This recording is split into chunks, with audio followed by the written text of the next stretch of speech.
Tomorrow, voters in Columbus will decide who will be the city's next mayor. 3 candidates are on the ballot, each making their final pitch ahead of Election Day. I spoke to all 3 about their plans, priorities, and why they believe they are the right choice to lead Columbus.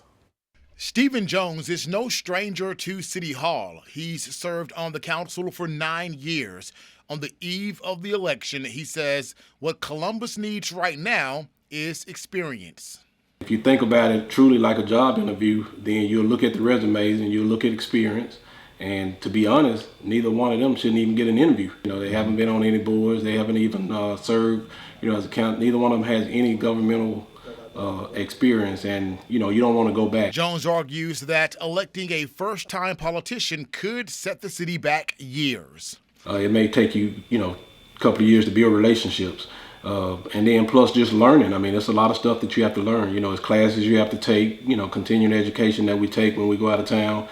So it's not just getting up there and thinking that, you're going to run things your way. It's certain rules that you have to go by. He says his priorities include economic development, public safety, and rebranding the city's image, which he claims has suffered from negative narratives. The DOJ did come down and they said that, they wanted to learn what we were doing and bring some more training, to the area, but they did say crime was down. Even Sheriff Hawkins, he said crime was down in the county as well. We have to start putting out a more positive image if we want Columbus to keep growing.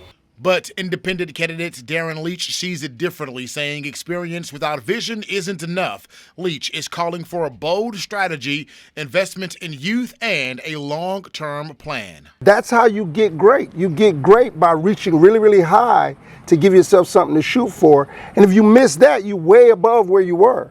Leach wants to focus on job creation through green industry, improving housing, and modernizing the city's approach to development. We've not had a cohesive, coherent plan that says this is what we want. We want 200 houses in the city.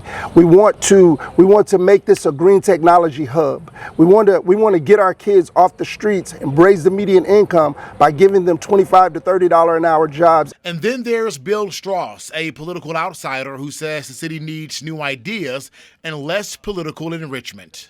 That I love the city of Columbus, and I've watched us deteriorate over the last 20 years, and I just feel like we've got to turn things around. We've fallen behind other cities in our area, and there's no reason. We need to pull the city back up, to the rightful place that it was. We used to be ahead of Tupelo, Starkville, even West Point is gaining on us. Strauss is pushing for infrastructure repair, a proactive crime strategy including 24/7 camera monitoring and pay raises for first responders. Crime has seemed to be going down, and we are heading towards the cameras. I want to be more proactive on the cameras. I want a manned station where we can watch 24 hours a day. And and we need a few more officers on the ground too. We're still a little bit short. We're picking up on that. We're getting some good officers, getting some good new recruits. We've got to make sure that we pay them so that we retain these officers.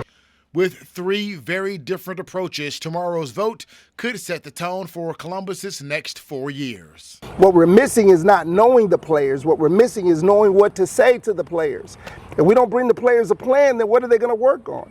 And that's what we've not had in the city. We've not had a cohesive, coherent plan that says this is what we want. I think that we need new blood. I think we need new ideas. The old ones, we just look around, the old ones aren't working. All 3 candidates say regardless of who wins, they hope voters to show up and demand accountability from city leadership.